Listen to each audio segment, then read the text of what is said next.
Video के इस अंक में हम चर्चा करेंगे सैम पित्रोदा जो कि कांग्रेस के एक प्रमुख मार्गदर्शक और सीनियर नेता रहे हैं और जो सोनिया गांधी के समय में नीति निर्माताओं में जिनका खास महत्व होता था और सलाहकार भी रहे हैं। तो इनके की एक बयान पर चर्चा करेंगे जो खासा तूफान खड़ा किया हुआ था, कांग्रेस पार्टी के लिए मुसीबत खड़ा किया हुआ था। और सैम पित्रोदा हमेशा अपने विवादित बयानों और तूफान राजनीतिक तूफान खड़ा करने के लिए खास फेमस रहे हैं। हमेशा इनके बयान कुछ इस तरीके से होते हैं। सिर्फ यही फेमस नहीं है, कांग्रेस पार्टी में पूरा एक दल है ऐसे नेताओं का जिसको सोची समझी रणनीति के तहत खड़ा किया गया है और इनके बयानों के माध्यम से सामाजिक प्रतिक्रिया लेकर समाज में देश के नागरिकों की प्रतिक्रिया लेकर कांग्रेस अपनी नीति को आगे फूंक-फूंक कर चलती है। तो हमारी नज़र में सैम पित्रोदा गलत हो सकते हैं, लेकिन कांग्रेस की नज़र में सिर्फ गलत नहीं होते और वह मौके-मौके पर बयानबाजी के लिए ऐसे नेता रखे जाते हैं और बाद में उनके बयान से निजी बताकर पल्ला झाड़ लिया जाता है। जैसा कि कांग्रेस पार्टी छोड़ चुके गौरव वल्लभ ने कहा था कि कांग्रेस पार्टी का अधिकांश समय अपने नेताओं के बयानों को निजी बताने में चला जाता है। जी हाँ दोस्तों, बहुत-बहुत स्वागत है हमारे यूट्यूब चैनल इन्फो हाईवे में और नमस्कार। बात को आगे बढ़ाते हैं तो कांग्रेस पार्टी के जो सैम पित्रोदा हैं नेता हैं, यह इन्होंने एक बयान दिया था। कुछ इनके बैकग्राउंड पे जाते हैं, इन्होंने कब-कब विवादित बयान दिया है। इन्होंने एक बार मोदी सरकार अपने 5 साल की बातें कर रही थी और जब 84 के दंगे की बात की तो इन्होंने कहा था, "जो हुआ सो हुआ।" 84 के दंगे पे कहा था, "जो हुआ सो हुआ।" तो यह बात काफ़ी बड़ा तूफ़ान इस बात के बाद खड़ा हुआ था, इस बयान के बाद खड़ा हुआ था, जिसमें कांग्रेस को शर्मिंदा होना पड़ा था और माफ़ी माँगनी पड़ी थी। इसके अलावा इन्होंने राम मंदिर के विषय पे भी एक बयान दिया था कि क्या राम मंदिर से रोज़गार मिलेगा? और इस बात को उन्होंने कहते हुए कहीं न कहीं राम भक्तों की उस भावना को चोट पहुँचाई थी, जो कई शताब्दियों से जिस राम मंदिर के निर्माण की भावना लेकर समाज का एक बड़ा वर्ग, एक हिंदू अ, वर्ग जिस जिस प्रयास के लिए प्रयासरत था, फिलहाल मंदिर बन चुका है और प्राण प्रतिष्ठा हो चुकी है। इसी तरीके से इन्होंने एक बयान दिया था कि क्या सिर्फ 26/11 के आतंकवादी हमले में आए हुए 8 आतंकवादियों के कारण हम पूरे पाकिस्तान को कटघरे में खड़ा करेंगे और इस तरीके का बयान देकर इन्होंने कहीं न कहीं सिम्पैथी दिखाई थी पाकिस्तान के प्रति और यह भी कहा था कि हमें पाकिस्तान से बातचीत करनी चाहिए। और इसी तरीके का एक बयान उन्होंने दिया था जब पुलवामा अटैक के बाद बालाकोट पर एयर स्ट्राइक हुई थी, तो उन्होंने कहा था कि ये कोई नई बात नहीं है, एयर स्ट्राइक होती रही है।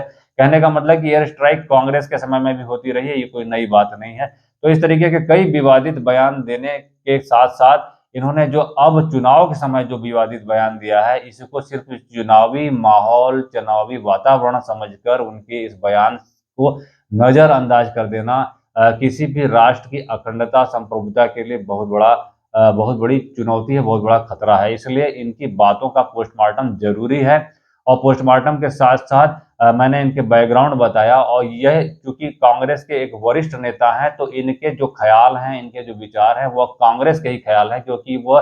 कांग्रेस के विचारों की चाशनी में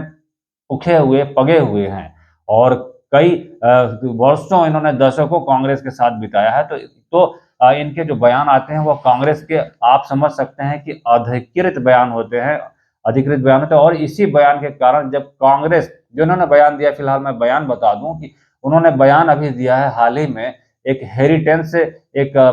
उत्तराधिकार से संबंधित उन्होंने जो बयान दिया था कि उत्तराधिकार नियम होना चाहिए, तो वो तो कांग्रेस के लिए मुसीबत खड़ा ही किया था चुनावी दौर में। जो सेकंड बयान उनका आया है, वह उन्होंने कहा है भारत की विविधता को उन्होंने विभाजित करते हुए कहा है, जो कि बहुत शर्मनाक है और लाखों देशभक्तों, करोड़ों देशभक्तों की देशभक्ति पर भी एक तरीके से आघात है। उन्होंने कहा है कि विविधता को अपने तरीके से उन्होंने परिभाषित करते हुए कहा है कि नॉर्थ ईस्ट के लोग चाहे चीन जैसे दिखते हैं, चीनी नागरिकों जैसे दिखते हैं। पश्चिम के लोग अरब जैसे दिखते हैं, उत्तर के लोग गोरे दिखते हैं और दक्षिण के लोग साउथ अफ्रीकन जैसे दिखते हैं और यह बयान उनका कहीं न कहीं हमारी उस एकता में जिसमें हम कहते हैं कि हम भारतीय हैं, हम विविधता में एक हैं और भारतीय संविधान जहाँ कहता है कि हम भारतीय यानी इस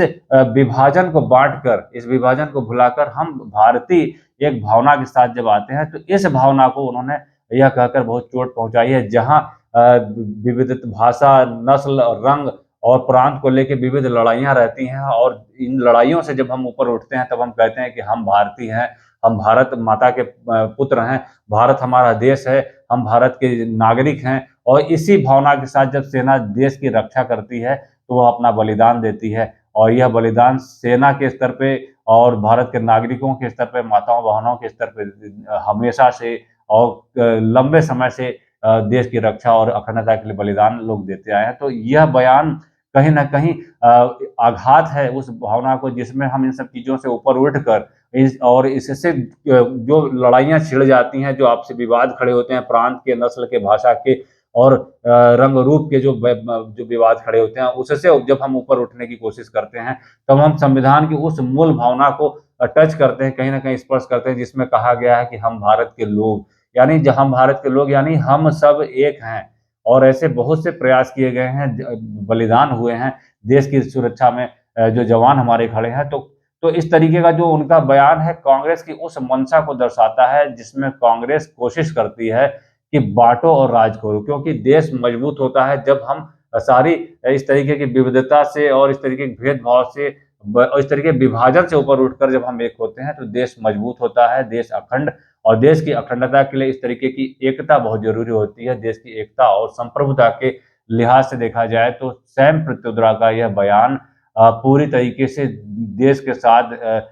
साथ मतलब देश की अखंडता के साथ देश की अखंडता का अपमान है, उस पर आघात है। देश की अखंडता और संविधान की उस मूल भावना पर भी आघात है जिसमें कहा गया है हम भारत के लोग। तो आप समझ सकते हैं कि कांग्रेस पार्टी लगातार अपने चुनावी अभियान में इस तरीके का प्रयोग कर रही है और जब विवाद खड़ा होता देखती है तो वह इससे पल्ला झाड़ने की कोशिश करती है। Sam Pitroda Indian overseas Congress के भी प्रमुख हैं, अध्यक्ष रहे हैं। फिलहाल वहाँ से उन्हें टर्मिनेट कर दिया गया है, वहाँ उनका पद समाप्त कर दिया गया है, पद से हटा दिया गया है। लेकिन आप समझ सकते हैं कि ओवरसीज में रहने वाले जो कांग्रेस के लोग हो सकते हैं, वह देश के बारे में किस तरीके का ख्याल रखते होंगे। अभी हाल ही में एक रिपोर्ट भी सामने आई है कि विदेशी दखल भारत के चुनाव को, राजनीतिक स्थिति को और यहाँ के संतुलन को बिगाड़ने के लिए किया जा रहा है। रसिया की विदेश विभाग की जो प्रवक्ता है मारिया जाखारोवा, उन्होंने यह बयान दिया है कि यूएस के द्वारा भारत के चुनाव को प्रभावित करने की बाहर से कोशिश की जा रही है और प्रधानमंत्री ने इसके पहले भी संकेत दिए थे कि कुछ बाहरी ताकतें, उन्होंने नाम नहीं लिया था, उन्होंने संकेत दिए थे कि कुछ बाहरी ताकतें भारत के चुनाव को प्रभावित करने की कोशिश कर रही हैं और हम उन्हें उनकी इस कोशिश में कामयाब नहीं होने देंगे। और चुनाव के समय राहुल गांधी बार-बार जो मुद्दा उठाते हैं, जिसका भारत के विकास से कोई मतलब नहीं है, जिसकी भारत की तरक्की से कोई मतलब नहीं है, भारत के दुश्मन भारत को 2047 तक विकसित और मजबूत महाशक्ति के रूप में नहीं देखना चाहते हैं, तो ऐसी शक्तियाँ अपना काम कर रही हैं और कहीं न कहीं इनके इशारों पर नाचता हुआ विपक्ष दिखाई दे रहा है। जब राहुल गांधी सवर्ण, पिछड़ा, अनुसूचित जाति, जनजाति, आदिवासी की बात करते हैं, हिंदू मुसलमान की बात करते हैं, तो कहीं न कहीं विभाजन डालकर देश में अपनी सत्ता प्राप्ति के लिए जो कोशिश की जा रही है, यह बहुत ही घातक है राष्ट्र की एकता अखंडता के लिए और मैं समझता हूँ कि इस बयान को सैम पित्रोदा के सिर्फ चुनावी माहौल में देखकर भुलाना बहुत ही बड़ी भूल होगी और इससे संबंधित सरकार को और देशवासियों को निर्णय लेना चाहिए। और इस तरीके का जो बयान आया है, कांग्रेस ने तो फिलहाल इसे खारिज किया है, लेकिन इस तरीके के प्रयोग अभी 4 चरण बाकी हैं, लगातार देखने को मिलेंगे। तो हमें सतर्क रहने की ज़रूरत है और यह समझने की ज़रूरत है कि हिडन एजेंडा ऐसी पार्टियों का क्या है। तो सैम पित्रोदा के बयान ने काफ़ी विवाद खड़ा किया था और इसके बाद उन्हें